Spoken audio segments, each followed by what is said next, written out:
Twitter. All right, guys, welcome back. Another play-in edition. I called it Unwrap This, Perry. So it's Unwrap This play-in edition, the Wild Wild West. I am here with two Lakers fans. And one not. And one not Lakers fan, and I am the warm filling in between three hard cookies. All right, guys.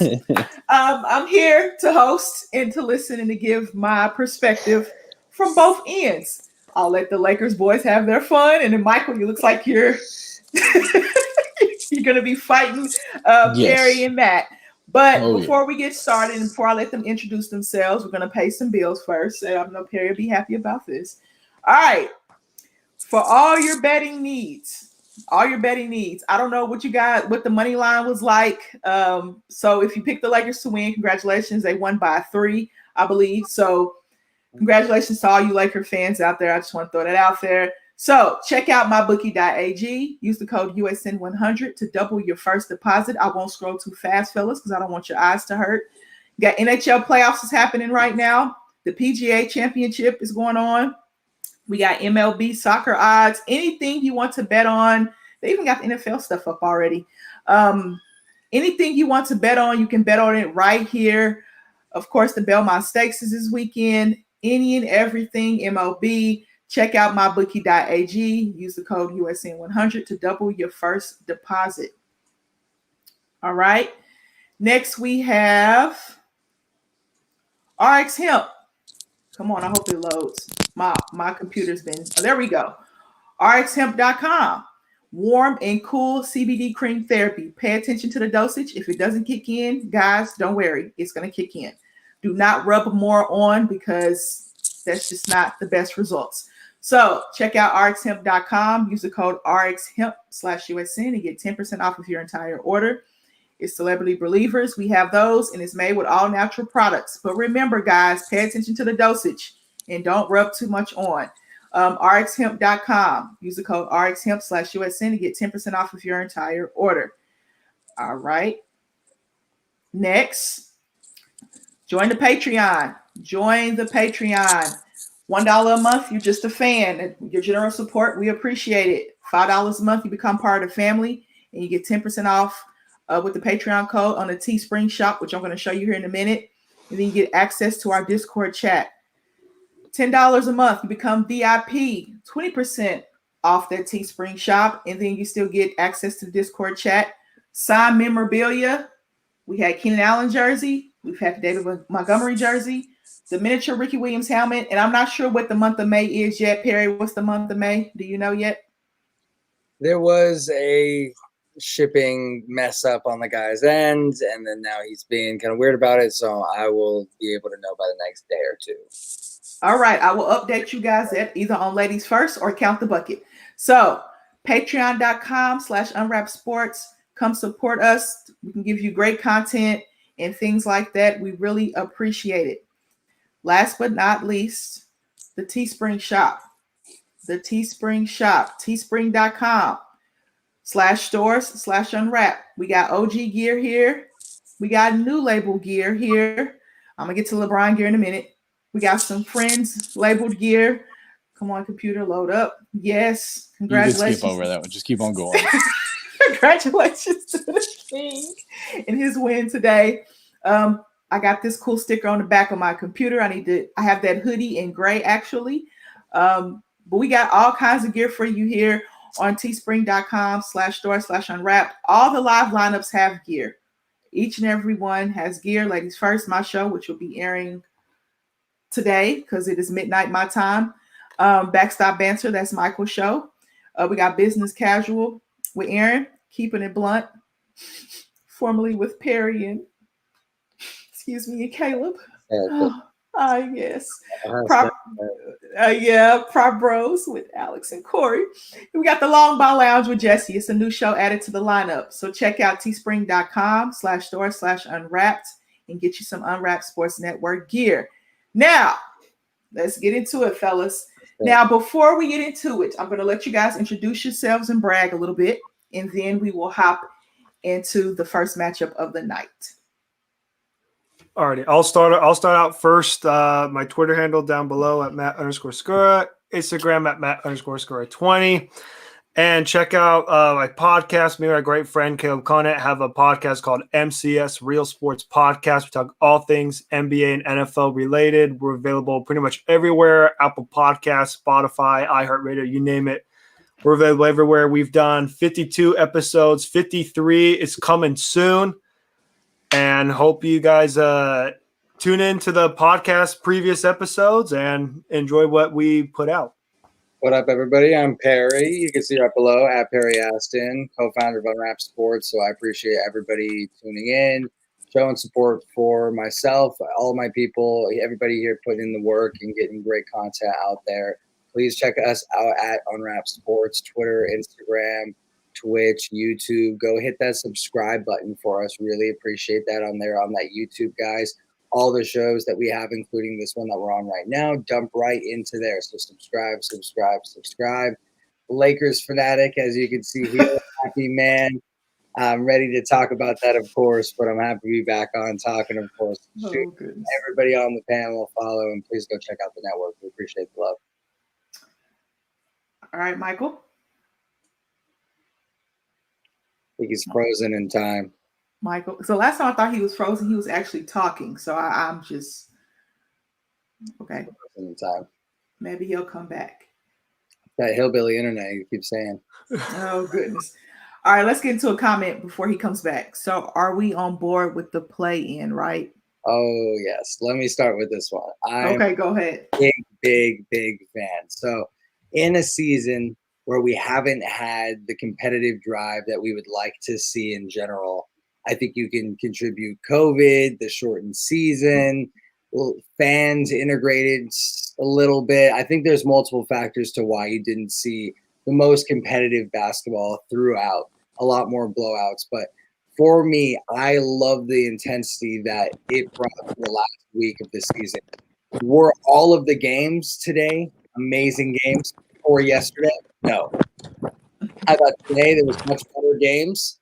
The last two games yesterday were absolute ass. But to get to that level for the seeding, just to fight to get to the 9 seed, I love the intensity. People were playing at the top level. Why were the Warriors the hottest team in the league? Why were the Wizards playing as hot as they were? Were they clicking at the right time? Yes. But don't tell me that added drive, that added carrot dangling in front of them where you still have a chance, one win and you're in. Tell me that didn't make them try a little bit harder at the end of the season. I loved it. That Lakers and Knicks game that we watched, 2-3 games ago? That was a fucking playoff game. I was loving it. Even if we lost, just the fact that the intensity was that high, I would have still been extremely happy. So I love the playing game. Keep it forever. I'd love to see their own play-in statistics. I know they aren't contributing that to regular season or playoff stats. So I'd like to see that category stay. Why not, right? It adds that level of like the college football playoffs and the NCAA tournament, where they have the 2 teams fighting to even play the 1 seed. So it's like a playoff game before the playoff game. It's amazing. I love it. I'm a competitive guy. I think anybody else that is watching basketball or listening to this should love competitive sports, and to add that level is just amazing. Keep the play-in tournament forever. It's amazing. I'll kind of add on to that. I think the play-in tournament is good for this season. I forget, like Perry mentioned, it gives a good competitive drive. But I think by the time next season comes around, what's a full 82 game season, I think you should scratch away with it and put it back to the regular 1 through 8. I mean, I just simply look. No, it is 1 through 8. It's just the last 2 seeds are more competitive to figure out. Like, do I'm just curious. I'm not saying you're wrong or anything. Do you not like the setup? Just on a personal level, I'm just curious. I just kind of look at it. I just kind of look at it from a perspective of, you look at in the East, there were some teams that were like eight games below 500, still trying to compete for a playoff spot. I think there comes a point in time to where you're 8 games below 500. Do you even really want to be a first round exit? Just improve your odds more of a lottery than a playoff team. Now, I will say the play-in tournament is good when, say, a 9 or a 10 seed is maybe 500 or a game or 2 below 500. That's when it's good. or when it's a competitive nature like this one. I just think the play-in tournament, when it has its great moments like we saw tonight, but then it also kind of has its flaws to where you could see a team that has no business sniffing the playoffs one bit, whether they got 35 wins, 34 wins, and yet they're a 10th seed, but yet they have a play-in tournament where they should have no business being in the playoffs, and yet about the Hornets. But they were remember 4 seed though. They were 4 seed until about probably the last week of the season. Yeah. Last couple of weeks of the season, they were number 4 seed. So if they would have stayed at 4, Matt, they would have got blown out by. It would have been a sweep for the 76ers. Here's the thing too, though. As a rebuttal, one, I think it's the East fault for being so weak because you're right. I think in the East, the 8, 9, and 10 seed were all below 500, if I'm remembering correctly. And I think the Celtics were like 500 too. So for the East, I get what you mean. But at least for the West, for example, I'm pretty sure it was only the Spurs that were below 500. So that is, and plus for the Spurs, that's a Popovich coach-led team. And don't you want to see some magic happen? Don't you want to see a team that clearly has no reason being there catch a team that should be there on the wrong day? Like one, and if not, it's just one more regular season game where they lost. It's just one more. Like it doesn't mean anything. But like, what happens if the Hornets all of a sudden showed up and just shot the Pacers out of the water? A team who has been, like them or not, have been to the playoffs every single season. PG, no PG, it does not matter. Nate McMillan, Nate McFillin, it doesn't matter who is there. They are going to the playoffs. And if you told me LaMelo put a 50 spot on them and shut them out and went there, that's exciting. Is it going to happen? I don't know. And the thing is, in the East, I mean, you're right. But at the same time, when has the 7 and the 8 seed in the East been above 500 in the last decade? Ever. Like they always, the last end of the East is pathetic. So let the pathetic teams go against each other. Let them all. I think this season it was less about pathetic teams and more about injury-riddled teams, more about teams that just got caught sleeping at the wrong time. But with that being said, any game, anything can happen. Let me see the theatrics. If it's a good game or not, I just love that there's a chance of something special that could happen. I'm just going to kind of piggyback off of you. We all thought that. Let me say this real quick, Michael. We all knew that the West 9, 10, and 7 and 8 would be more competitive than the East West. I mean, than the East 9, 10, and 7 and 8, right? I thought the West play-in was going to be a lot more competitive from the jump because they were just so closely matched. In my opinion. So go ahead, Michael. I feel like the Charlottes actually next year will be a better game for the fact that they have some veteran part of that. I mean, this is a very young team that's never seen the playoffs. So, like, I'm just thinking their intensity on defense and everything just did not know what to expect in a playoff form. I still think Charlotte has the ability to win that game. I know they lost by like 30, it seemed like, and it was a horrible game. So I'm just chalking that game up to inexperience. I absolutely love the play-in games for the fact that Amber on the Count the Bucket say about every episode that we had so far is this is entertaining. Like it may be more intense and entertaining than the whole rest of the playoffs because you get this one game winner take all feel. Oh yeah. Now, on the flip side of that though, if you have the one game winner take all, how good of a matchup is that going to be when it's a one with a upset at the 8? That's the only thing I would worry about. Like, if Charlotte was a worse team like they played, and then if they were to have won that game and then they'd play in Sixers in a blowout first 4. But the East is usually always a run until the playoffs anyways. So I like it. I think it adds a little March Madness college feel to the playoffs in the NBA, and I think it's awesome, actually. When's the last time an 8 seed upset a 1 seed? Was it the Mavericks or was it the Warriors that 1 year against the Mavericks? Mm-hmm. No, it was the 76ers upsetting the Bulls when Derrick Rose got hurt. I believe that was the last time an 8 seed beat a 1 seed. So a decade ago, right? And before that instance, we said 15 years ago. So it doesn't happen very much. So an upset in the 8 seed, who cares who's there? Right. Really, at the end of the day, if you're going to match up who's better between the top of the top and the team that just made it in, there's no way that you can say that that's going to be an even matchup regardless who wins the play-in tournament. Mm-hmm. I think it's just who's the hottest team at that time has a chance of upsetting them. And I think adding the play-in tournament adds that level of heat. Like you come off a play-in tournament win, you're rolling, you're hot. You may be tired, but you got that momentum. You have that playoff intensity that's already running through your team. So I feel like if we're going to see more 8-over-1 upsets and 7-over-2 upsets, it's gonna be following play-in tournaments. I think the playoff intensity is going to just be injected in them a little bit more, rather than showing up to a court with a team that's just clearly better than you.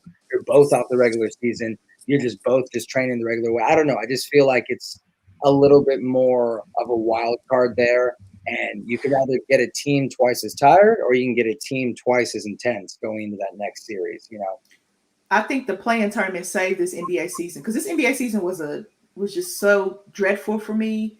And I don't know if it was because they put the same teams on TV. We talk about this all the time.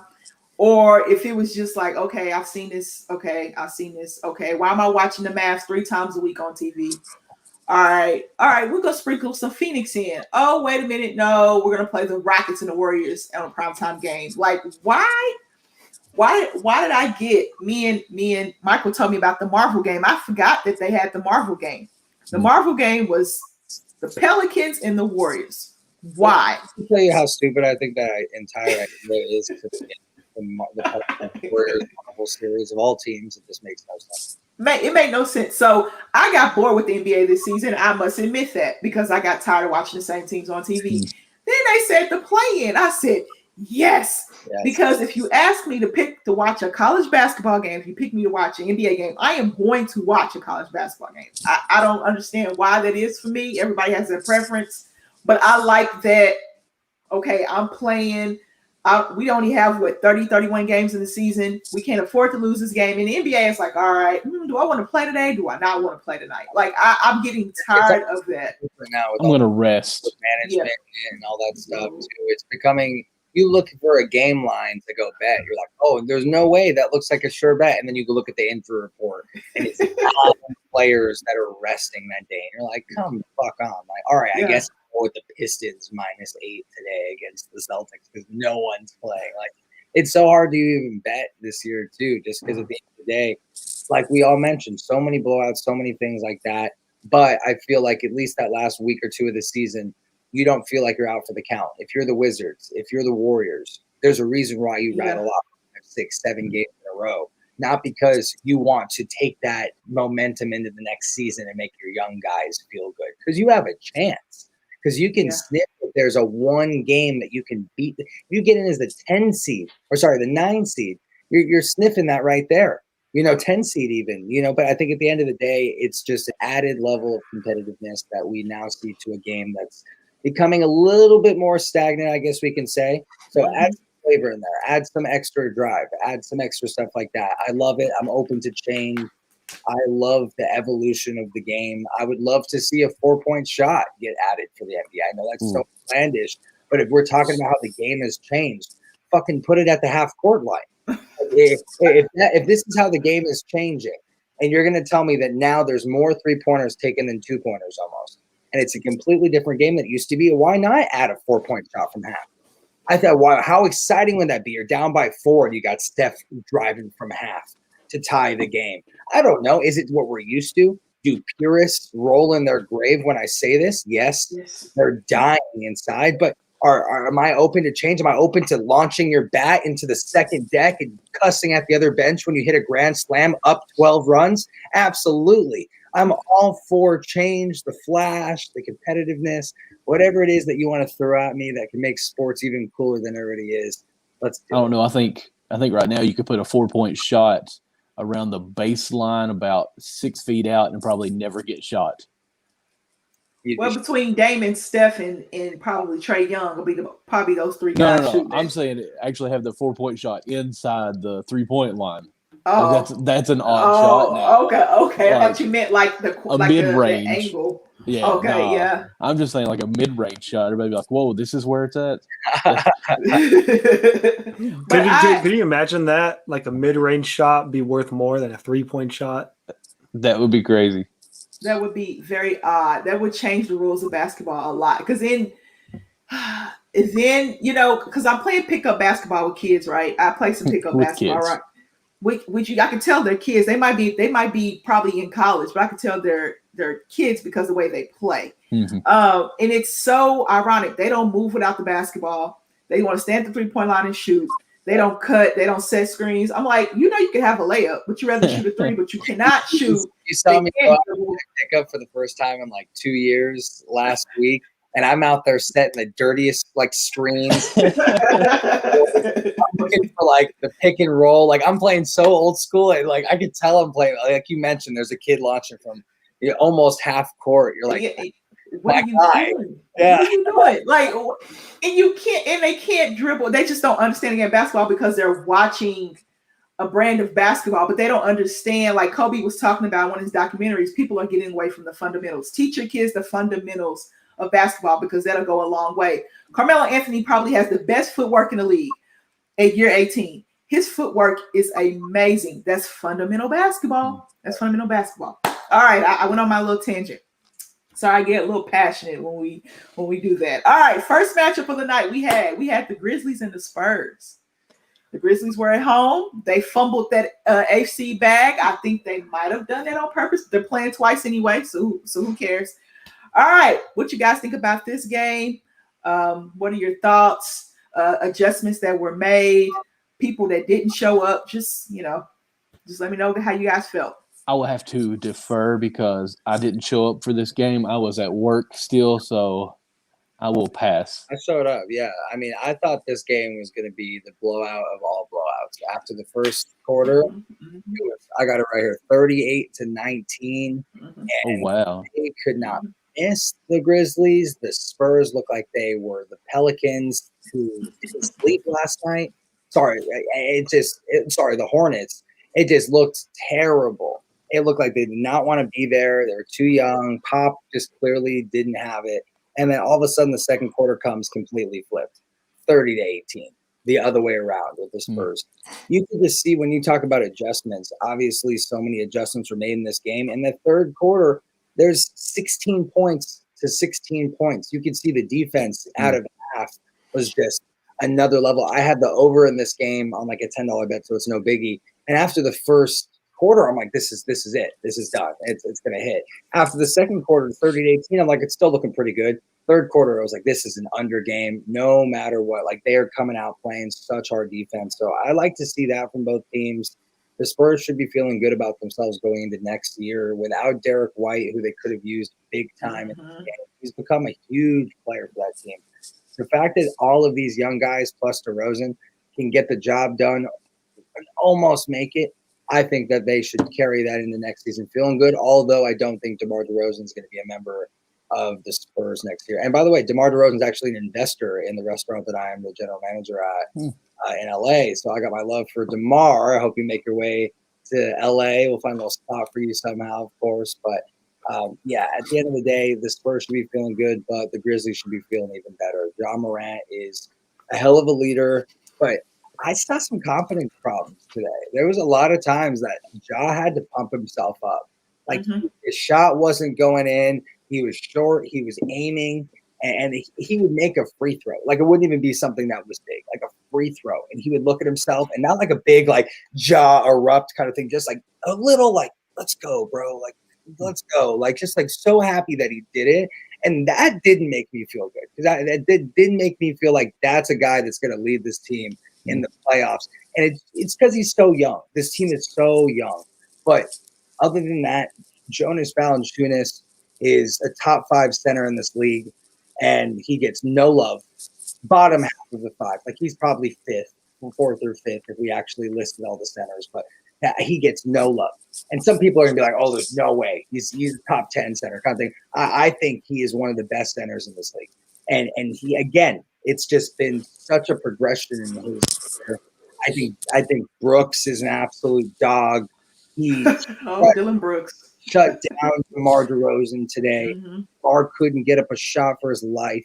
It just looked like a great game from Memphis, and the Spurs, I just felt like we're lucky to be in that game because the Grizzlies kind of lost it a little bit. And you are right, pretty sure that's Josh. But yeah, Pop's absolutely top 5 of all time. I'd probably say top 3 with, Phil Jackson and him as probably the top 2 of all time, if I'm being honest with you. So, Steve Nash, number 2.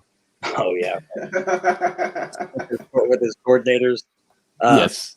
But yeah, overall, sorry for my long-winded answer. I actually liked this game. It felt like the Grizzlies won by way more if you watched this game. I don't know how the Spurs were in it so tight, but yeah, John needs to get that going because he needs to get that jaw intensity. Same with Morant. Same with Russell Westbrook. Yeah, I feel like both of them, 2 of the most intense players in the league, just had no intensity. They still got the job done. They still contributed in certain ways. Still hit some shots when they needed, but just didn't feel like they were themselves.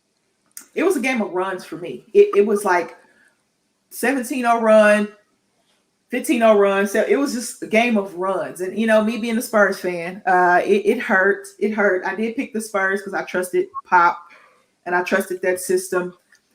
It felt good for the Spurs to be in this game because of 2 reasons. Rudy Gay struggled. They didn't have Derek White, and DeMar DeRozan struggled. I mean, now Valanciunas had 20 and 23, which is monster numbers. Those are the kind of numbers that Andre Drummond used to put up with the Cleveland Cavaliers. But I digress. In the Detroit Pistons. But I digress. I think that the Spurs, for them not to shoot a great percentage from the outside, but they shoot plenty of outside shots. They're just not a 3-point shooting team. Patty Mills got going a little bit off the bench. I was happy about that. DeJounte Murray started off the game with picking John Morant's pocket, getting an easy dunk. Then he came back. Next defensive possession got a block, and then it seemed like Memphis could not miss after that. And then the Spurs could not hit. Dylan Brooks has been a dog since his Oregon days. Now, some of those theatrics, hey, they are what they are. That gets him going. I'm okay with that. You love it. DeMar DeRozan struggled, and he struggled mightily. And he struggled his last season with the Raptors in the playoffs. He probably will get paid this offseason because of what he did during the regular season. He really played well for the Spurs down the stretch. Right. But if he doesn't struggle, if Rudy Gay doesn't struggle, I think the Spurs would probably win this. If Derek White was there, I think the Spurs win the game. I just in this game, they win this 5, 6, 7 points for sure. Yeah, and that's think what huge. You said too with DeMar, it's almost like how big men nowadays, like look at Brook Lopez, for example, one of the best big men in Nets history, old school big men. And then he realizes his career is going to end if he doesn't completely change his game and become a 3-point shooter. So he becomes a 3-point shooter. And you can see Brooks now continued his career through the Lakers years, the Bucks years, that he pushed him an extra 5 to 7 years. Just like DeMar, except for not a big man shooting 3, a guard needing to learn how to get others involved. He's no longer just a shooting threat. He had the best statistical year of his career, not just with points per game, because that's not what matters right now. That's not what we're looking at. He can score. DeMar's been a shooter. He's been a scorer since he's been at USC. But has he ever been able to get others involved? No. It's been a 3-4 assist guy forever. And this year he took a massive jump, doubled those. So I think that's what's going to get him paid. Spurs or not, the fact that he was able to evolve. And that's why that was his downfall today. I think he thought with a young team, he had to put the team on his back. And when you're getting shut down the way you are from Dylan Brooks, that's when you need to be, switch on playmaking mode through getting others involved. Like you need to now draw triple teams and dish out. You need to find ways to be that point guard out there. Although he's not a true point, he was a big contributor this year in regards to passing the ball. And I didn't see it very well from him today. My guy Demar, shout out. Yeah, I definitely look at this game. I think this is a good win for Memphis. I mean, they did let the Spurs come back into this game, and you kind of look at that and say, if whenever they play the Warriors on Friday, you have to kind of look at that and say the Grizzlies can't let that happen. But from a Grizzlies perspective, I think this is a good win for their franchise, because you look at, they haven't really been kind of that playoff contender they once were with the Conley and Gasol era back a couple years ago. So I feel like this is definitely a good confidence boost for them. I think this was good for John Morant. I think we're starting to see, like Perry mentioned, John Morant starting to become the leader and kind of take over this team. And, you look at from the Spurs side of things, I think for the Spurs, it's kind of what now? Because you look at the Spurs, they're stuck in the middle. They, in my opinion, they're not good enough to win a championship, because I don't think they can come out the West. They're not bad enough to be a top pick in the draft. They're stuck in the middle. For the Spurs, after this upcoming season, it's kind of, I think they have to look and say to themselves, what should we do? Should we try and entice Demar Derozan to stay and try and bring in some pieces to win a championship, or should we just say, you know what, our run was great, the last 20 plus years, making the playoffs every year besides 2 years, and just rebuild it? That's what I think the Spurs have to decide what direction they're going. Are they going to go? They've already kind of started the rebuild. Yeah, they have. We mentioned with all of these young guys, their entire roster is below 25, 26 years old, except for like DeMar and Rudy Gay. Total, yeah, like and Patty Mills. I think those are only. That's it. So I feel like they've already embraced that. But at the same time, when you have Popovich coaching, you don't go tank mode. He's not a tank coach. So I think as long as he's standing on that sideline, you're attempting to make the playoffs. If that's a championship run or not, and I agree with you, Matt, I don't think they have the tools to win a championship, nor is their trajectory towards a championship within the next 3 years. I can't speak further than that because they're so young. But during the next 3 years, their trajectory is not there, barring a Suns boost of change, which happened. It definitely happened. Look, I mean, Amber, thank you. Look at my Hawks. Look at the Hawks who said they were going to be the 4 or 5 seed. Yeah, this guy. And the Raptors called them right on the money. But like with that being said, I just feel like the Spurs are actually in a good spot because they actually already have embraced the rebuild. But they have a good enough coach and good enough players that aren't completely young to compete. But I get what you're saying, Matt, where if you're going to be a first round bounce at best, why not just go for a better pick? So I mean, I get what you're saying, and it could be looked at as purgatory, but I just feel like they've embraced the rebuild like 2 years ago, and they're just kind of now just transitioning this away from DeMar and away from Pop into Becky Hammon and a better, or at least a new regime of young guys. I think that's really just where they're heading right now. What do you guys think? What Pop is what? You think he's back next year? I think he's maybe. I think if he's back next year, this could be his last season. I also kind of want to add on to a little question. What happened to Tim Duncan? I remember him last year being on like their coaching staff. Is he still a part of their coaching staff, or is it now that he's in the Hall of Fame, he just does his own thing now? No, he stepped away. I can't remember exactly what reason, but he was first on the bench with Becky Hammon, like associated. Yeah, because I remember when Pop, I think, got ejected one game, it was like a coach by committee with Duncan and Hammond. So I wasn't sure if Duncan was still around, or now that he's in the Hall of Fame, like inducted, he just does his own thing. No, he walked away well before he got into the Hall of Fame. It's probably been about a half year now, maybe, that I don't remember why, but left coaching. And who knows, maybe it's for the best, but I think Becky Hammon, if she's not the Spurs' next coach, then something went wrong here, because I think it's just the progression of the league anyways. And if there's someone that's going to pass the torch off to the first female head coach in the NBA, it's going to be Greg Popovich. So and especially she's been in the system for many years, working her way up. So she's kind of, in a way, like a successor plan. Absolutely. I do think Pop comes back one more year. I'm on the fence about that. I think on one way I can see it. Another way, it's just like Greg Popovich I don't think he wants a farewell tour. You know what I mean? Because he doesn't like that press. He doesn't like that attention. So if he does step away, I think he will step away on his own terms, and you'll never know. I don't think we'll know. Yeah. So that's just how Pop is. As far as Becky Hammon goes, she played for the San Antonio Silver Stars. And then, she went from there straight to coaching. So she's been in San Antonio. So she's engraved in San Antonio. Won a summer league championship with the Spurs team. So I think she is transitioning to become the next head coach. And if she's not, like you said, Perry, something is completely wrong there in that system. But I hope she gets a chance to coach the Spurs team. They trust her, because when Pop steps away, she's the head coach. Like when he's taken a couple of days off this season, and she's been they're her coach. So they respect her. They listen to her. And it's all about that. You know, you have to have a coach that people respect and listen to.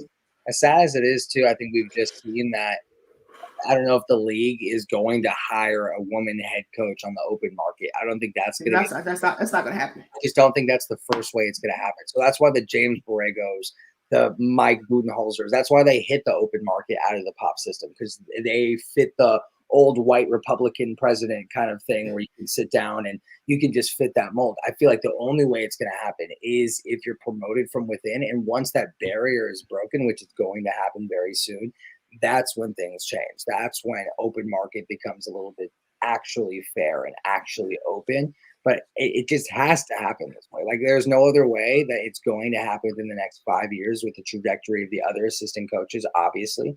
And so this is just it. This is the one opportunity. If it doesn't happen, then like all this work we've done for women empowerment and pushing women into better positions in specifically sports roles, it's been for nothing, you know, at least from the NBA's point of view. And I think they're one of the most progressive leagues that there is. I know we got a little off topic, but yeah, I'm a big Becky Hammond. And you also have to look, if Becky Hammond is successful as a head coach, people might look at women in sports way more different. Maybe they might hit the higher market, more of a hot commodity, especially if she's successful. Yeah, and then you have people like Luke Walton. Oh, we're going to bring him back. Why? In Sacramento, why? Why are you bringing him back for what? The funniest thing is I saw a stat of like Luke Walton's win percentage, and somehow it was like the second best in like Sacramento history or something along those lines. I'm just like, how are you going to be almost 20 games below 500 as a head coach in 2 years? Yeah, that's your second best win percentage in franchise history. How is that possible? Dave Yeager was good. Like, it's just, I feel like they've had a bunch of like pretty good coaches. As a Lakers fan, I despise Luke Walton. I think he's an absolutely awful X's and O's coach. He's a good-looking guy on the side. Good-looking guy. He moves at the bar after the game with the GM. When it comes down to making that fucking right rotation, he is nowhere to be found. So I just feel like, especially in the Kings position, like you mentioned, bringing a coach that's complete X's and O's, all developmental. Luke Walton is not a win-now coach, but he's also not a developmental coach because he's not a good coach. He'd be a good, decent college coach because he can sit down on the couch, schmooze your mom and your grandma, and recruit you to come play for U of A where he used to play. That's where he belongs, the U of A. But in the NBA, I just do not like coaching style. I do not like how his record has not shown anything besides his interim head coach and gig that he had for Steve Kerr when he had a back injury, which you could have put my dog Piper in that position with that team. She still would have went 35-2 or whatever he went. Like, straight up, they didn't even need a coach. They could have just showed up to work on their own. So I feel like Luke's just, I don't know. He got the card there. Then he pulled the whole connection card with LA and got lucky with the Kings. And I don't know. You got me started. I'm sorry. I didn't understand that. Go ahead, man. I just didn't understand that at all. Yeah, I just think, in my opinion, I think Luke Walton is more of an assistant kind of coach. Just kind of not a person that's ready for a head coach, but just kind of a guy that you can put along on the staff. Maybe one day he could become a better head coach if that happens. But I think for now, he's just at a assistant level. And we've seen some head coaches where maybe they make the jump to head coach too early, where they think they're ready to become the head coach, but they just don't perform well. And then maybe they just go back to an assistant role, or maybe go down to a college level, have a good, successful couple of years there at college or at assistant level, and then they work their way back up and become a better head coach. I think Luke Walton is at a stage to where he's not ready to be a head coach. In my opinion, he should have never been the head coach of the Lakers in the first place. I think the only reason why he was ever a head coach of the Lakers was because he's played there. He played there with Kobe and won 2 chips, and that was it. That's the only reason why he became a head coach with the Lakers. I want to see him in the booth with his pops. That's it. Oh, that would be awesome. Bill and Luke Walton for college basketball. You know what, Perry? Sign me up for that. I'm with it 100%. And they haven't picked the U of A coach yet, right? I think Sean Miller's out. I think Sean Miller has so many violations. It's not even funny. But yeah, it's for sure Luke Walton or Jason Terry for that pick for sure. Jason Terry probably, since he's an assistant there. Maybe bring in both, Terry as a head coach, Walton as the assistant. Oh, I don't know. I don't know how that's gonna. Well, it maybe depends on the personality. Depends on if they don't clash, because you got to get along with your assistant coach. I learned that in college. If your head coach and your assistant coach do not get along, the Pacers, for example, they do not get along. That does not bode well for the team. I mean, you see it every day in practice, and then it boils over to games. It locker room, game, all that stuff that you guys don't see, it happens, and it happens very quickly, and it gets out of hand very quickly. All right, speaking of your Lakers, we had Warriors and Lakers tonight. Well, last night. Last night for two of us. For two of us, and then Perry for you tonight. So I want you guys to be nice to the Warriors, okay? I know you're Lakers fans, but what did you guys think of the game? What kind of adjustment did Frank Vogel make at halftime? Okay, so first off, the Warriors deserve a ton of respect because they've been playing very, very well. Mm-hmm. And today they showed up on the defensive end at the first half. I'm pretty sure Curry made like 1 3-pointer the entire first half, and they still were crushing the Lakers. So that showed that they had a good game plan. They came out, they played really hard. But the Lakers are a deep team. They have a lot of size. And I think at halftime, Frank Vogel just looked at this team and just said, do you want to be a championship team, or do you want to be the laughingstock of the league? Because we're the Lakers. Like, you don't just lose today. You're going to lose. The media is going to go crazy. And now we have to fight to even be in these playoffs. Let's go make our job easier today. We are coming off a championship. We are the Lakers. Like, look at yourself in the mirror. Look how much this means to us, and let's go out and get it. I think at the end of that halftime speech, they were all just looking at each other, mortified at their first half performance, wanting redemption. And with the Warriors, you know that although they've been very hot, they're nowhere close to the team that the Lakers are top to bottom. As a roster, you have Juan Toscano Anderson playing a ton of minutes, and on the Lakers, he wouldn't be on the team. So I think, and that's no disrespect to him, they're doing amazing, the Warriors, with the pieces they have. And that's more showing that the Lakers, with the roster they have, aren't playing as well as they should, mainly just because of injuries. They've only played, the starting lineup only played 3 games together this season. Injuries, Drummond being added late. But that lineup that started tonight, that was, I think, their 3rd game together. So that is showing, 1, that the Lakers have a lot of catching up to do. But 2, it shows how good they are. To have so many players coming off injuries, and you know that LeBron and AD aren't 100% healthy out there. And you know Schroeder coming off some time off is still finding his rhythm. To show that they can still muscle out a win like that makes you feel good as a team. Makes you feel good. You know that you can get it done, although you're not at your best, you can still get it done. So I feel I got a question for you, Perry. Yeah. Do you think Drummond is playable?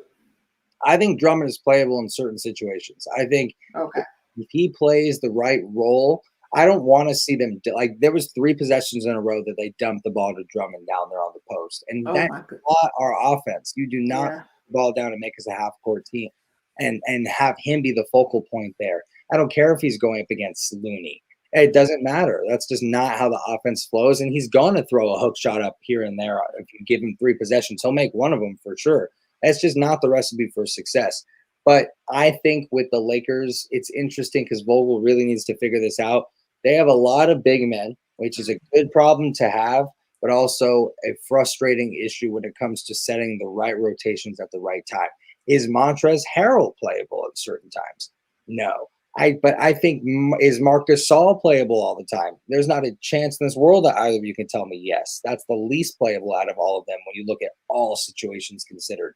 He's needed out there during specific times. So when LeBron is not out there, I like Marc Gasol out there because he can pass the ball. If you give me a Gasol and Caruso combo when you don't have a Schroeder or a LeBron, I'm not that upset because at least you still have the cutting, KCP, the cutting Kuzma, and, stuff like that. And you got a Marc Gasol out there directing Jokic style and stuff. So it's interesting. I don't think he's not playable, but I don't think you can force Drummond into games all the time. I think he needs to realize his role on the Lakers too and stop trying to force up as many shots and just stay there, defend, and rebound. But I think taking him out of the offensive game plan at times is necessary. Okay. Matt? I personally think this is a good win for the Lakers. Amber, I remember stating this yesterday on yesterday's stream. You gave me the Warriors. I said for the Warriors to win, they had to shut down Anthony Davis and the rest of the Lakers, and they did that for the first half. For the first half of the game, I was watching the game. I was like, damn, Wise Cheese was speaking truth right there. Like the way the Warriors are playing, their defense is really shutting down the Lakers. I might have just done jinxed their own team. Shit, I was too smart. But then reality came in. I just think, like Perry mentioned, it just showed that the Lakers just had too much depth for the Warriors to handle. Eventually, the cookie was going to crumble, and eventually it did. LeBron got his shot going. Same with Anthony Davis, and overall, this was a great win for the Lakers. This was a win, like Perry mentioned. Perry, I loved your speech. It almost gave me some motivation to run out of my room. Like I was ready to go. I was ready to get out there. It's like, man, just give me a hoop and sign me up. I'm ready to go. But I personally think this is a great win for the Lakers. They had to win this game just because if they had a matchup with Memphis. They have to match up with Memphis in the 8 seed. If we win that game, you then have to go up against Utah. I just didn't like our chance as the 8 seed. I feel like with this win, gives the Lakers more rest to get prepared for Phoenix on Sunday. Resting up LeBron, resting up Anthony Davis, having Schroeder get back, run some practices, get the offense going. But overall, and I loved what I saw out of the Warriors. The Warriors, through all the stuff that they went through, They had a great game plan. They had a great defensive game plan. The first half is just they had too many turnovers. I believe at one point in the game there's a stat line where it said they had 20 turnovers. You can't win basketball games if you have 20 plus turnovers. I don't care what kind of team you are. You could be the 96 Bulls. If you have 20 turnovers, it's going to be very hard to win a game just because you turn the ball over too much. That's 40 points of opportunity right there that you let slip away. So I think for the Warriors going into the matchup against Memphis, they're going to have to cut the turnovers in half. Now it's going to help Golden State because they'll have home field, in San Francisco. But I just think for the Warriors, it was good. They had a great first half. But the thing about basketball is you got to have a full four quarters of play. They only played a half. And I just think eventually you kind of saw at the end, they kind of ran out of gas. They became reliant on Curry because he was the only player that they had, and it showed. So overall, great win for the Lakers. Bring on Phoenix for Sunday. I think this is going to be a good series. I think the Lakers are going to shock everybody and do what they do best. And, for the Warriors, I wish them nothing but the best against Memphis because I'm telling you, if the Warriors play like this against Memphis, emphasis of cutting out the turnovers, I think they'll easily beat Memphis on Friday. Oh, I think they easily beat Memphis on Friday, even with the amount of turnovers they had today. No problem. They match up well against Memphis. But what I will say about the Lakers, it concerned me in the first half because I'm like, okay. But the Warriors don't have the firepower on offense to put their foot on their necks and keep going. They just don't have it. You know what I mean? Because you're relying on Steph a lot, and he runs around a lot. Shout out to his trainer. And then you have Andrew Wiggins. Andrew Wiggins played a really good game. But then you have these guys that are sparks in certain moments. You know what I mean? Jordan Poole have his moment. Boom. Toscano Anderson have his moment. Boom. Draymond's not a threat offensively. Right. So unless he's passing the ball or rebounding or something like that, he's not a threat offensively. If you don't have another guy that can help you get 25 a game on a consistent basis, which Steph has had on his whole career pretty much, basically playing alongside Clay or KD, it's very difficult for you to beat a team like the Lakers. Now, granted, KCP has some good moments. Caruso played very well. Wes Matthews, when he inserted Wes Matthews in the third and fourth quarter for defense, that really changed the game because Andre Drummond got less minutes. That's why I asked you that question, Perry. Drummond got less minutes. Kaluni was actually outworking Andre Drummond, in my opinion. He was outworking him. He is really good, and nobody gives him respect. I feel like every Warriors game that I tune into, Looney is just putting in so much work, and it's all the hustle plays for him. But you mentioned that a lot of players played well. Wes Matthews is one of my favorite players because he, of all people in this league, knows his role. This is his 7th team in the NBA. And his dad won a championship with the Lakers. I'm not sure if everybody knows that. So this is really important to him. Like 5 times this year, he's talked about how much it means to him that he wins one with the Lakers and how he's proud of his brothers that they won one last year, especially during the banner drop. But it just fueled him even more that he wants to win that. And do you think it's bothering him that he played 14 minutes?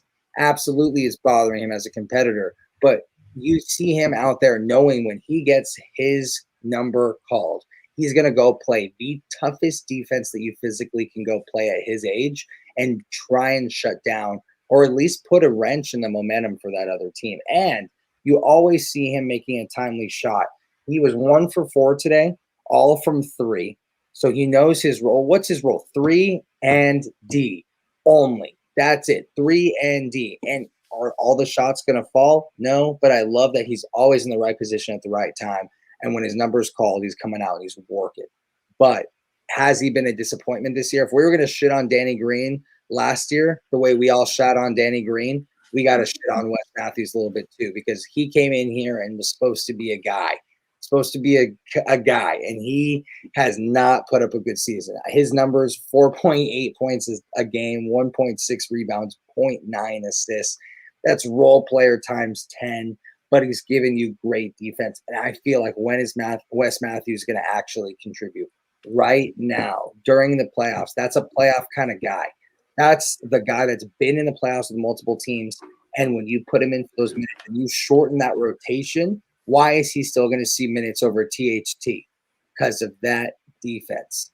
Plain and simple. He's a playoff guy. And he's a guy that I think you can trust when it comes down to those clutch moments. So I love that you brought up Wes Matthews because that's not a name anyone will bring up, especially with a 3-point stat line on 1 for 4 shooting. But what you were able to see when you watched that game, it stood out to you from just sitting on your couch. You can see that there was a difference made when he was put in that game. If he's not putting that game, the Lakers lose. That's my hot take. Because I agree. I think that the Warriors were feeling themselves offensively. They got their groove. And Frank Vogel said, okay, THT, your offense is great, but I need some defensive stops. I know I can get the offense from LeBron and AD. KCP can knock down some shots. But what really shocked me is Morris not getting any minutes. Now, I know he's going to get minutes in his Phoenix series because I actually think that he'll probably match up a little bit with Ayton or Kaminsky, whoever, Phoenix plays at that, 4-5 position. But Morris not getting any minutes kind of shocked me tonight. Did it shock you guys? I know he's probably one of those guys you can just plug in at certain moments, but I will not answer this one first. But yeah, I was a little surprised that Morris didn't get any minutes. I thought for sure he would get some just because he could somewhat contribute a little bit on defense. But I guess I can understand why, because you have to try to shorten your rotation when it comes to the playoffs. So I can see that. It'll be interesting to see how Frank Vogel will do his rotations against Phoenix come Sunday. But I will say one thing with the Lakers is if they want to beat Phoenix, they cannot have this kind of game. You cannot start off slow in the first half and then kick it in gear in the second half and expect to win. Maybe you could do it. Maybe you could do it one game 1. But if we're in a series where it's game 3, you're down 2-1, or it's game 5 and this series is tied at 2, or you're down 3-2, you cannot have a game like this where you're not clicking in the first half and then all of a sudden turn on the second half. That can't happen. You have to have more of a consistent game from the start. And I expect the Lakers to have a better game come postseason time on Sunday when they play Phoenix. But I just look at it from a perspective of it was an ugly win, but a win's a win, and we'll take it, and we'll bring on Phoenix come Sunday. But there definitely has to be – they have to start off better. You can't expect to have LeBron and Anthony Davis be – I believe it was almost a combined like maybe 2 for 12 and have a combined 9 points. And expect to win a playoff game or even a playoff series. There has to be some more consistency. Interject. It's like if we were talking about another playing game against Phoenix, I would agree with you. But I think game 1 against the Lakers, in comparison to game 4 against the Lakers, is a completely different world. I think you are not a team playing at your full strength in a game 4 against the Lakers. You are so tired from handling all of that strength and experience and size that you are half the team that you were on game 1. So I think handling the Lakers in a best-of-7 series is a complete different universe than seeing the Lakers play in game. So I think with the Suns, we're going to obviously have to play better than this. You're right, Matt. But to think the Lakers are going to start off slow and 4 games. No, I'm just saying if they do, it cannot be in a game 4, 5, or 6 situation. You could start off slow in a game 1. I can understand that because it's the first game, first time playing a series. It's just when it's later in the series, if it's a series tied at 2-2 or if you're down 2-1, you can't afford to have this kind of start. And I think that's when experience comes into play, and during playoffs and stuff. So I agree with you. I just think at that point, it's just going to be the Suns team not being as mentally strong across the board just because they haven't been there except for CP3. When you see the reigning champions kind of in a different mindset game 4, where I think LeBron starts to refuse to lose games, But to answer Amber's question, it doesn't surprise me at all that Marquis Morris didn't play. I really actually expected that earlier in the season. He was losing a lot of minutes, got frustrated that he was out of the rotation, only got put back in the rotation for injuries, kind of kept his spot in there again. It was only for like a 5 to 6 game span that he wasn't really in the rotation. And if he was, it was extremely minimally, but he wasn't the happiest. But when I saw that Knicks game that I've brought up before, I thought that was the beginning of playoff season for me. When I watched Knicks and Lakers, that was an overtime playoff 2-point win from the Lakers that screamed intense to me. And Marquis Morris in overtime played 5 total minutes the entire game. So when I saw that I was looking at that game for rotations because I can tell it was a playoff game. Not that would be the perfect rotations that they would keep. It always can depend on the matchup. But yeah, Marquis Morris just seems like the kind of guy that's going to play during certain matchups. I like that you brought up that he's going to see some minutes during the Phoenix series because I truly think he will play most of the games, if not all of them, in like a 10-minute, maybe 15-minute capacity. But it's really going to just depend on the flow of the game and how much size we need on the court because he is a good defender, but he's not the same kind of interior force that we have with even a Marcus Saul. I would take Marcus Saul's interior presence over Marquis Morris at this point when you're just looking at rim protection. That's still a good debate on that one. But we're talking Harrell, we're talking Drummond, we're talking AD. It's just there's not a lot of room there because if anything at this point of his career, he is a stretch 4. And I think there's going to just be certain times when we need him, but I'm not shocked that he didn't see minutes today. Okay. I got a proposed thing for you. All right. I don't think Utah's young and inexperienced because they have some experience in the playoffs. All right. I would rather play a young, inexperienced team in Utah. They're more experienced than Phoenix, by the way, than the Suns with CP3. I would rather play the Suns than I would play Utah because A, it's hard to play in Utah, and B, they have somebody in the middle. Now he's limited offensively, but they do have somebody in the middle that can get down in the middle, and Rudy Gobert. Donovan Mitchell is a dog. Mike Conley has experience. Bogdanovich is back this season. They missed him last season. Remember that. Jordan Clarkson will probably win your 6th man of the year, but I got some love for Derrick Rose in that category, but it's okay. Joe Ingles shows up in the playoffs, so I would not want to play Utah if I'm the Lakers. I just do not. I'd rather play Phoenix because of the experience. You guys give me your thoughts on that. I agree. Yeah, agreed. We were like a basket away from seeing the Jazz in the Western Conference Finals last year, so I'm good. Let's stay away from that. Yeah, it's just that Utah team is efficient offensively and defensively. Then you got to play in Utah, and oh boy, teams have talked about playing in Utah. Teams have talked about how depressing it is to play in Utah, for lack of better words. Yeah, you get this sea of hatred from these fans. You go out to get a beer, and you look up beer in your maps, and there's not a place in Utah open past 8 p.m.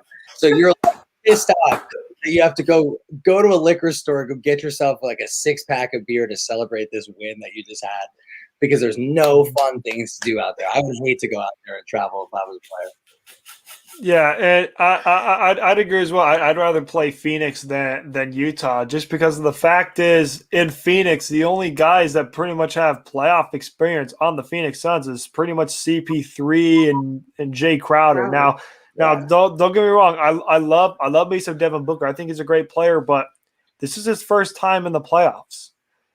Is he going to struggle in the playoffs?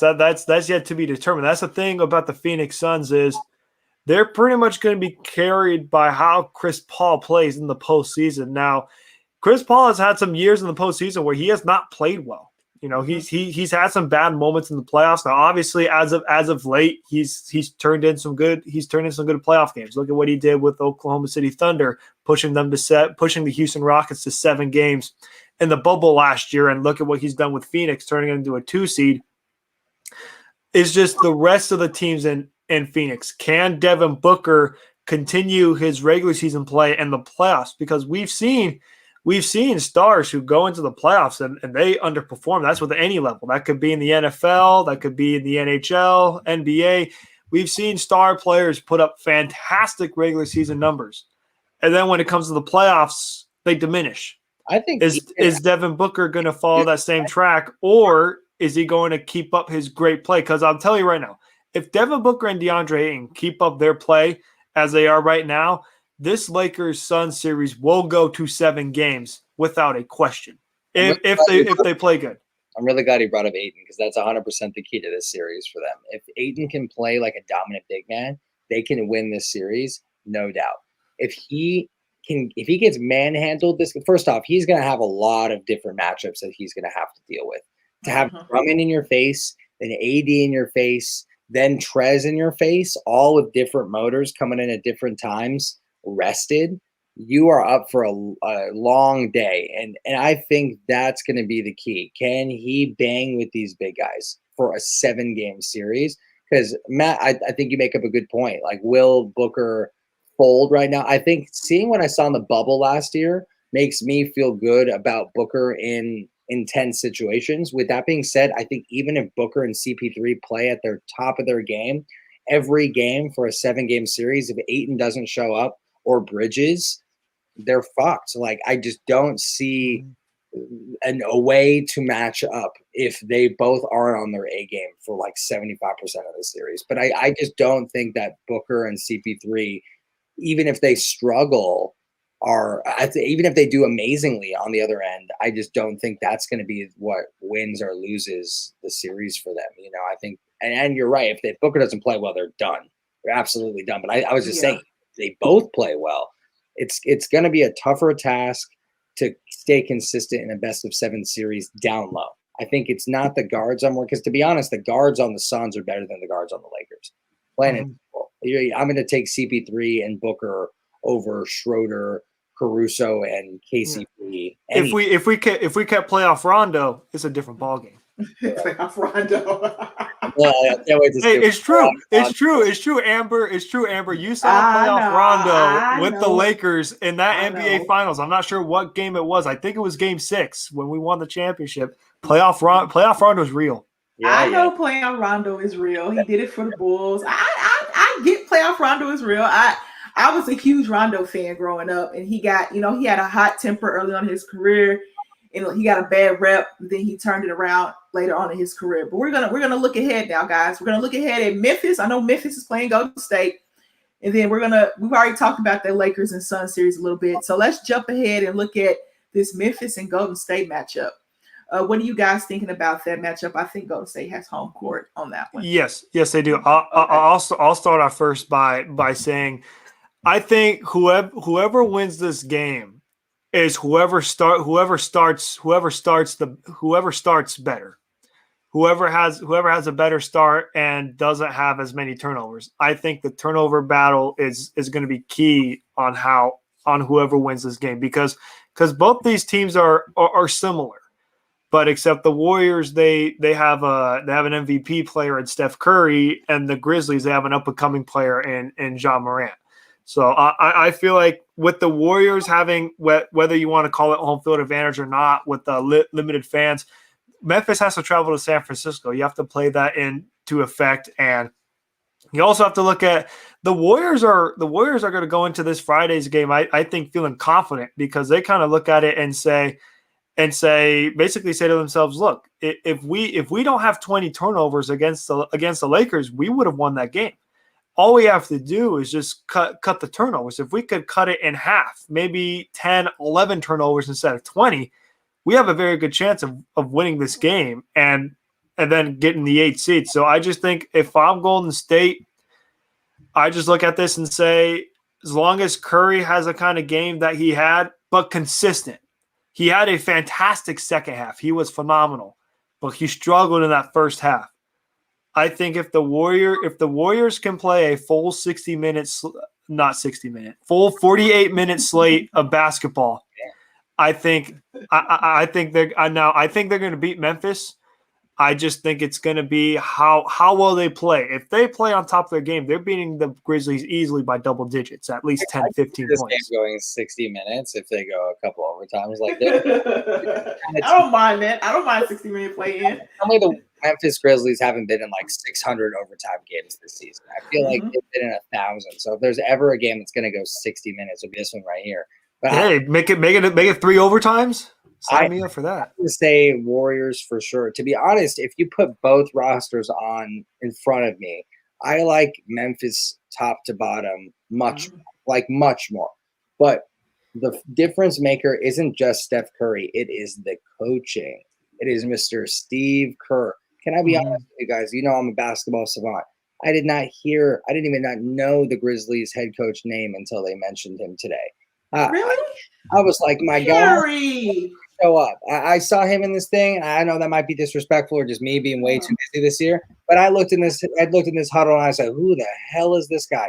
And Perry, that's me. I'm just saying. You're having a Shaq moment. You're having a Shaq moment, Perry. I said it was me. I took full responsibility for this. But at the end of the day, I don't care who is there. Nick Nurse. They are not Steve Kerr. They are not multi-time champion Steve Kerr. And there's a reason why the Warriors are even here right now. Is it just Steph Curry? Absolutely not. Steve Kerr has been a hell of a coach this season to be able to bring the most out of this roster that shouldn't have anywhere to do with the playoffs if we're looking at it strictly from a talent perspective. But he's really whipped them together.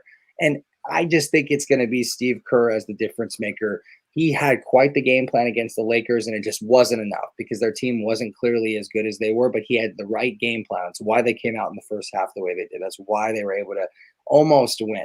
But I just think Steve Kerr is going to put an even better game plan against a much less experienced team. And the Grizzlies have had a great run and should feel good about themselves for being here. I just think it's the Warriors coaching that's going to take them over the top. And the Grizzlies are very young. That's the only thing. But if the Grizzlies win this game, I'm not shocked. The Warriors aren't some juggernaut right now. But I am saying that I do think Warriors have the advantage with their superstar and the super coach. You know? I like Memphis's roster better top to bottom. But like Draymond said, we are not, when they had that We Believe thing going on, remember they brought that back from when Baron Davis and, they beat the Mavs. But anyway, Draymond said, we're not effing that. We're not there. We got effing Steph Curry. You know what I mean? So when you have Steph, things around you just look a lot brighter, right? So I thought the Lakers were going to blow out Golden State because of the matchup. And they should have blown Golden State out, if you want me to be completely honest, because of the matchup on paper. You look at it on paper, it should be a blowout. You look at it with your eyes, it should be a blowout. But the others for Golden State stepped up. And I mentioned that last night, Matt. I said if the others for Golden State step up, if the Golden State wins, it'll be close. Now the Lakers won in a close game, but whatever. A win's a win. Congratulations. But for Golden State, Steph Curry's conditioning it has to be mentioned. It has to be mentioned because he has to do a lot. Steve Kerr gave him 2 puffs in that fourth quarter and said, all right, Steph, you got to go back in. You know what I mean? He gave that Cam Newton look. He had that towel on his head. Lakers went on that run. He's like, okay. I think they went up about 4. And he's like, okay. After that TV timeout, guess who was back in the game? Wardell. So you have to look at Golden State and say, okay, Steph's going to get his. But we cannot have Wiggins play well, and he played well tonight. Toscano Anderson played well. He played pretty decent. Yeah. Jordan Poole played pretty good. You cannot have those others for Golden State play well because you know Steph is going to get his, and they feed off Steph. Steph hits a couple of threes, and they're feeling themselves. Now all of a sudden, Kent Bazemore can't miss from the corner. Andrew Wiggins is playing great defense, which he's been doing all year, and he's hitting crazy jump shots and getting to the hole and things like that. And we're seeing that Andrew Wiggins potential we've been waiting on since he got drafted by the Minnesota Timberwolves. So I really honestly think this will be a great game again. It'll be another great game in the West. I'm going to pick Golden State, but Valanciunas is probably going to eat in the middle. I'm pretty sure Valanciunas will eat in the middle because he's big. He's a he's a freaking problem. I like. He's never lost me money this year. Shout out to you, Valanciunas. I'm going for him next game. I also like to call Valanciunas the Travis Kelce doppelganger. Yeah. For being honest, I'll take Valanciunas over a fight over Kelce. Although he plays basketball, he just has that like crazy look in his eyes that I don't see in Kelce. You know, like that crazed man kind of strength. So yeah, I wouldn't mess with Valanciunas. Yeah, Kelce seems like he's a nice teddy bear. Like if you get him in the right moments, he's probably like, oh, he just wants to hug you. You know what I mean? He's got a lot of drip. Kelce just wants to hug you, and then Kelce just wants to hug you, and then shred your defense and see you in the end zone. Yeah, that's pretty much and do his end zone dances, which I love, absolutely love. But I'm gonna take Golden State in this game, just because I have to put my trust in Steph. I love Taylor Jenkins. I love what he's done with that Memphis organization.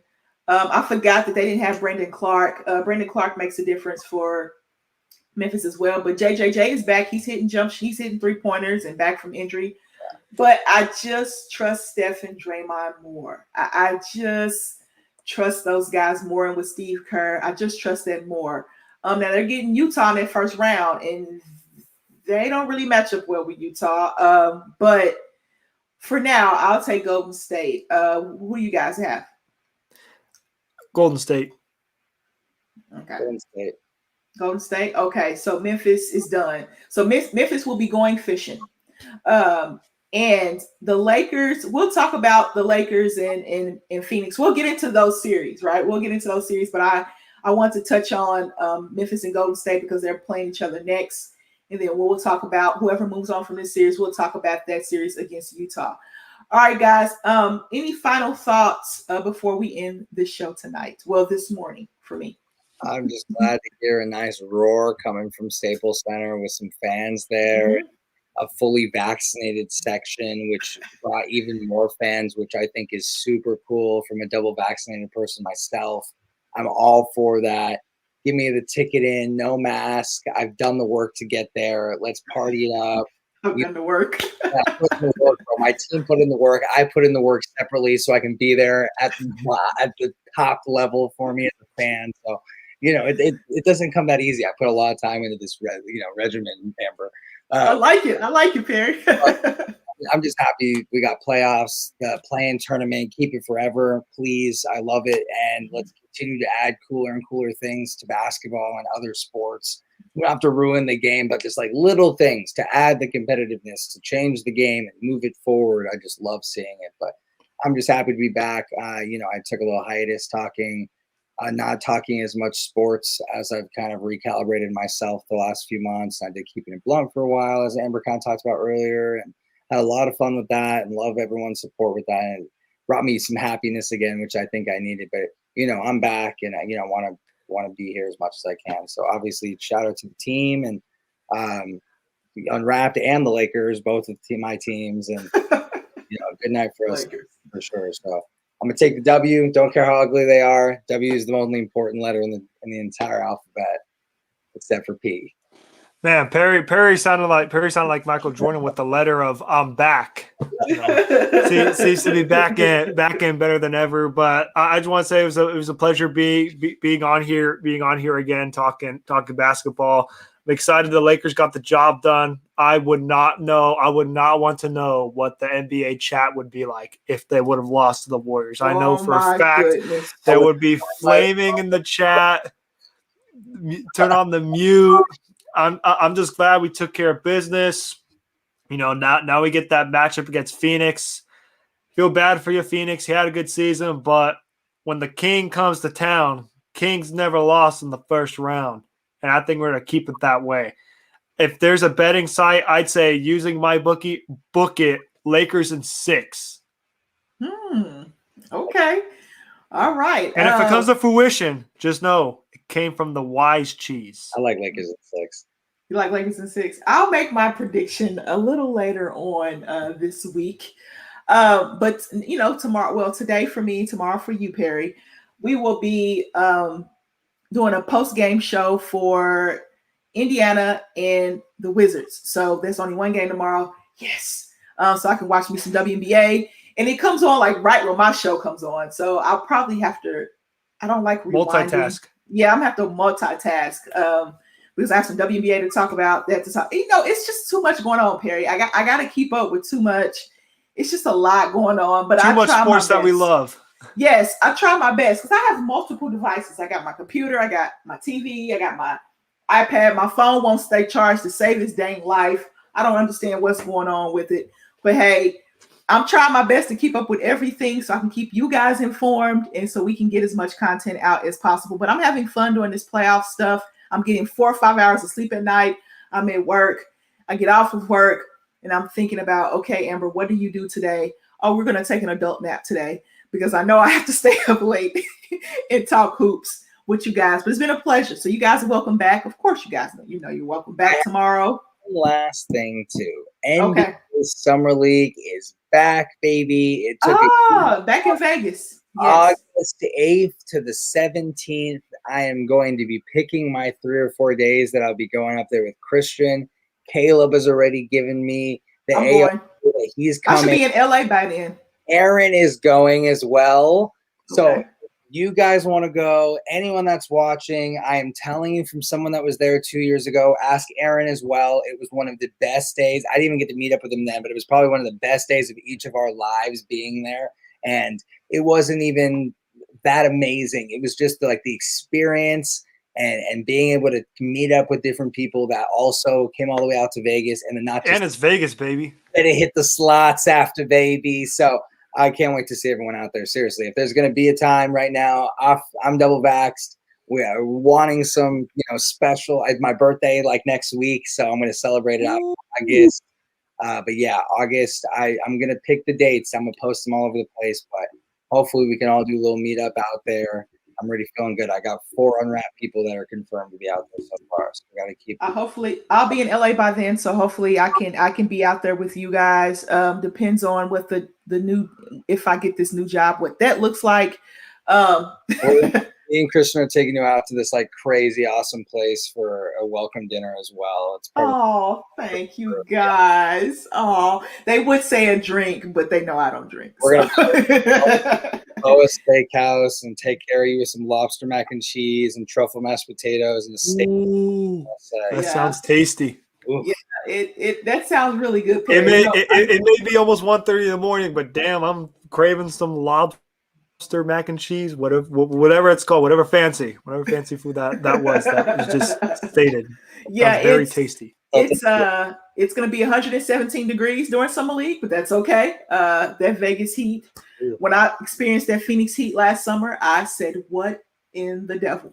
I lived 5 years. It is nothing to mess around with that one. I stepped outside my hotel patio, and it was at 7:00 in the morning. It was 100 degrees outside, and it just hit me.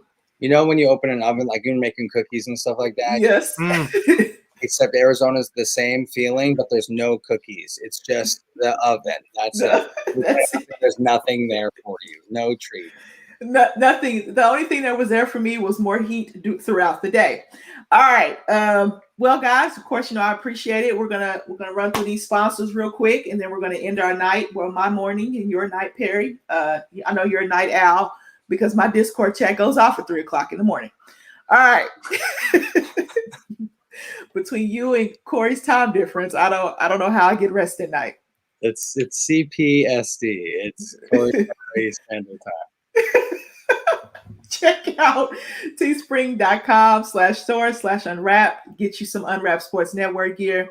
My show, Ladies First, goes on tonight at 7 Central. I think Caleb is going on 7 Eastern. Is he said he was going on 7 Eastern? I believe so. I think so.